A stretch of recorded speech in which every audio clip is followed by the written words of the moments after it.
Hello mga be! Sa video na ito ay isi-share ko naman sa inyo kung paano ako nakakuha ng multiple entry visa sa aking paboritong bansa, ang South Korea. 3 beses na akong nakapag-South Korea. Kaya naman sa ika-4 na application ko, saka ko nakuha ang aking multiple entry visa. 5 years ang binigay nila. Nag-apply ako sa Korean Visa Application Center sa Brittany Hotel sa Taguig.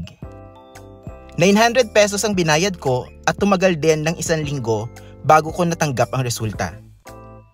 At heto na nga ang mga requirements na pinasa ko. Una syempre ang application form. Just leave it as blank yung mga not applicable sa inyo.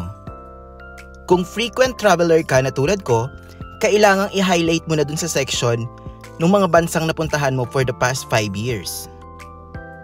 Be truthful lang din mga bes sa pag-fill up ng form. Next is 1 piece of passport size colored picture. Tapos, original passport. Photocopy of passport bio page, yung page 2. Kung may valid visa ka rin ng mga OECD member countries, sama mo na rin yan. Ako sinama ko yung Japan visa ko.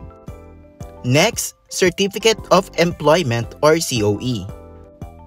Isama nyo ang inyong position, duration sa company, at ang inyong annual salary.